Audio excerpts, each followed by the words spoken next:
دشمن ہیں۔ تو اللہ رب العزت نے قرآن پاک کے اندر انسانوں کے 3 دشمنوں کو ذکر فرمایا ہے۔ سب سے بڑا دشمن انسان کا شیطان ہے، اور دوسرا دشمن انسان کا وہ خود انسان ہے جو اس کو جنت سے دور کرنے والا ہے۔ بظاہر کتنا ہی خیر خواہ نظر آ رہا ہو، بظاہر کتنا ہی مخلص نظر آ رہا ہو، لیکن جو بندہ اللہ رسول سے دور کرنے کا سبب ہے وہ دوست نہیں ہے، وہ دشمن ہے۔ اسی وجہ سے حدیث پاک کے اندر رسول پاک علیہ الصلاۃ والسلام فرماتے ہیں قیامت والے دن اللہ ایک اعلان فرمائیں گے، وجبت محبتی للمتحابین فی والمتزاورین فی، آج میں اپنی محبت واجب کر دیتا ہوں ان بندوں کے لیے جو میری وجہ سے آپس میں محبت رکھتے تھے۔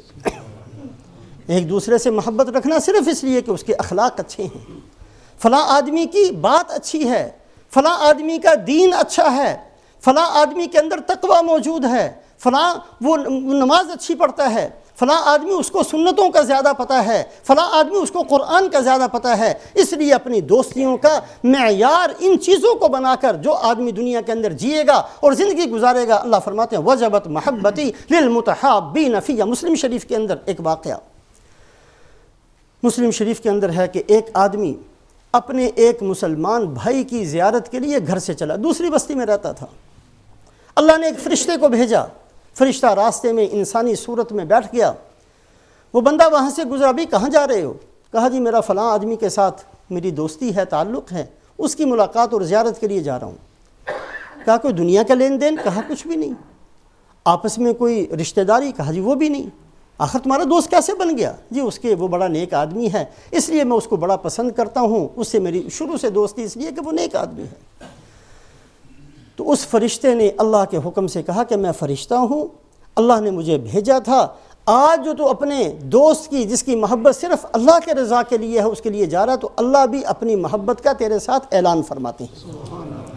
حضرت عمر رضی اللہ تعالیٰ عنہ راوی ہیں ایک روایت کے، رسول پاک علیہ الصلاۃ والسلام نے فرمایا کہ قیامت والے دن ان من عباد اللہ لاناسا یغبطہم الانبیاء والشہداء، قیامت والے دن کچھ بندے ایسے خوش نصیب آدمی ہوں گے، ما ہم بانبیاء ولا شہداء، نہ وہ نبی ہوں گے نہ وہ شہید ہوں گے، لیکن ان کا مقام اور مرتبہ اتنا اونچا ہوگا کہ انبیاء علیہم السلام بھی اور شہداء بھی رشک کرتے ہوں گے۔ رشک کرنے کا مطلب یہ نہیں کہ ان کا مرتبہ بڑھ جائے گا نبیوں سے، نہیں، ایسا نہیں ہو سکتا۔ جیسے کسی استاد کا شاگرد کامیاب ہو جائے تو استاد کو رشک آتا ہے کہ واہ واہ میرا شاگرد کہاں پہنچ گیا، ایسے ہی انبیاء علیہم الصلوات و تسلیمات اور شہداء رشک کریں گے، کتنا اونچا مقام ان ہمارے امتیوں نے کہاں تک پہنچ گئے اور کتنا اونچا مقام حاصل کر لیا۔ جب اللہ کے نبی نے فرمایا کہ نہ وہ نبی نہ شہید، تو صحابہ نے پوچھا یا رسول اللہ پھر وہ کون ہوں گے؟ فرمایا کہ یہ وہ بندے ہوں گے جو ایک دوسرے کے ساتھ محبت رکھتے ہوں گے، اور محبت نہ تو کسی رشتہ داری کی وجہ سے، نہ کسی تجارت کی وجہ سے، نہ کسی لین دین کی وجہ سے، نہ کسی دنیا کی غرض کی وجہ سے، بلکہ آپس کی محبت ان کی صرف اس لیے ہوگی کہ ان کے اعمال اچھے ہیں، ان کے اخلاق اچھے ہیں، ان کا ایمان اچھا ہے، ان کی صفات اچھی ہیں، ان بنیادوں پر وہ ایک دوسرے سے محبت کرتے ہوں گے۔ بدقسمتی سے آج جہاں بہت ساری کمیاں کوتاہیاں ہمارے اندر موجود ہیں، بعض دفعہ بہت ساری کمیوں کا ہمیں پتہ بھی نہیں چلتا۔ ایک مستقل طور پر یہود و نصارہ کی سازش کی وجہ سے انہوں نے ایسی ایک محنت کی ہے کہ دیندار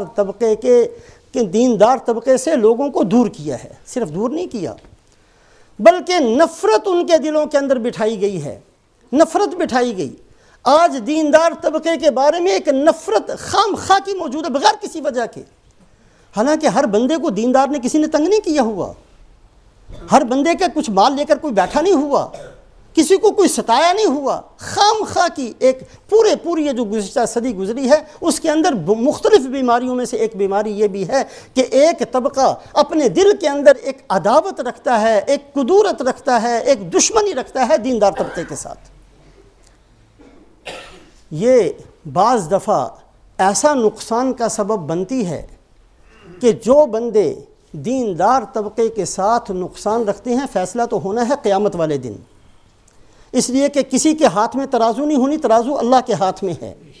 کس کے اعمال جھکیں گے اور کس کے اعمال کم ہوں گے یہ اللہ جانتے ہیں، فیصلہ اللہ نے کرنا ہے، یہ فیصلہ تو ہونا ہے قیامت والے دن۔ لیکن دنیا کے اندر اس کا نقصان یہ آنکھوں کے سامنے ہے کہ جن لوگوں کے دلوں کے اندر دیندار طبقے کے بارے میں کدورت ہوتی ہے، نفرت ہوتی ہے، عداوت ہوتی ہے، ان کی اولادوں کے اندر کوئی دیندار پیدا نہیں ہوتا، کوئی دیندار پیدا نہیں ہوتا، ان کی اولادوں میں کوئی قرآن کا حافظ پیدا نہیں ہوتا، ان کی اولادوں کے اندر دین سمجھنے والے پیدا نہیں ہوتے۔ اور بہت سے بندے ایسے ہیں جو بالکل ان پڑھ تھے لیکن علماء کے ساتھ، صلحاء کے ساتھ، نیک بندوں کے ساتھ محبت تھی، اللہ نے ان کی اولادوں کے اندر محدثین، مفسرین پیدا کیے ہیں۔ تو بہرحال ایک دشمن شیطان ہے اور دوسرا دشمن انسان کا خود انسان ہے۔ اس کی عداوت اور دشمنی کبھی تو ظاہری صورت میں ہے اور کبھی دوستی کی صورت میں ہے۔ اس کو جاننا اور سمجھنا ہر ایمان والے کی اپنی ذمہ داری۔ اور تیسرا دشمن اللہ پاک نے سورہ تغابن کے اندر فرمایا، یا ایھا الذین آمنوا ان من ازواجکم و اولادکم عدو لکم فاحذروہم، اے ایمان والو تمہاری اپنی بہت ساری بیویاں، بہت ساروں کی بیویاں تمہاری دشمن ہیں، تمہاری اپنی اولاد تمہاری دشمن ہے۔ بعض دفعہ بیوی کی محبت میں انسان گمراہ ہوتا ہے، بعض دفعہ بیوی کی وجہ سے انسان اپنی آخرت کا نقصان کرتا ہے، اللہ کو ناراض کرتا ہے، سنتوں کو چھوڑتا ہے، دین کو چھوڑتا ہے، دین سے دور ہوتا ہے اور چلتے کہاں سے کہاں پہنچ جاتا ہے۔ اور بعض دفعہ یہی اولاد انسان کو گمراہ کرتے، ان من ازواجکم و اولادکم عدو لکم، بہت ساروں کی اولادیں اور بہت ساروں کی بیویاں تمہارے لیے دشمن ثابت ہوں گی۔ شروع کے اندر ہجرت کا حکم آیا، ہجرت فرض تھی، مکہ مکرمہ رسول پاک علیہ السلام نے چھوڑا، اللہ کے حکم سے مدینہ منورہ تشریف لے گئے۔ اللہ نے حکم دیا سارے کے سارے مسلمان جو مکہ کے اندر ہیں مکہ کو چھوڑ دو اور سب کے سب ہجرت کرو، مدینہ پہنچ جاؤ۔ یہ ہجرت فرض تھی ابتدائی اسلام کے اندر۔ کچھ بندوں کی گھریلو مجبوریاں، بیوی بچوں کے مسائل ایسے تھے جس کی وجہ سے انہوں نے اس حکم پر فوری طور پر عمل نہیں کیا، تاخیر ہو گئی۔ کسی کو 2 مہینے گزر گئے، کسی کو 6 مہینے گزر گئے، کسی کو سال گزر گیا۔ اب وہ جب بعد میں ہجرت کر کے مدینہ پہنچے ہیں تو جو ساتھ تھے آپ صلی اللہ علیہ وسلم کے، ان کا علم بڑھ چکا تھا، آپ صلی اللہ علیہ وسلم کی صحبت زیادہ مل چکی تھی، بہت ساری چیزوں کے اندر وہ شریک ہو چکے تھے، بہت آگے نکل چکے تھے، ایمان کی حالت، ایمان اور اعمال میں آگے بڑھ چکے تھے۔ اس وقت اللہ پاک نے اس آیت شریفہ کو نازل فرمایا کہ اے ایمان والو، جیسے آج یہ نقصان تمہیں ظاہر ہو رہا ہے، تمہارے وقتی طور پر جو تھوڑی سی ضرورتیں تھیں، جو ہجرت کر کے آئے ہیں ان کے بیوی بچے ضائع نہیں ہوئے، اللہ نے ان کو بھی بہت کچھ دیا ہے۔ یہ جو وقتی طور پر تم نے دیکھا کہ میری بیوی ہے، میرا بچہ ہے، میری بیوی ہے، میرا بچہ ہے، اس کی وجہ سے پیچھے رہ گئے، آج تم دین کے اندر پیچھے رہ گئے۔ کہیں ایسا نہ ہو کہ یہی تمہاری اولادیں اور یہی تمہاری بیویاں تمہارے لیے قیامت والے دن بھی دشمن ثابت ہوں۔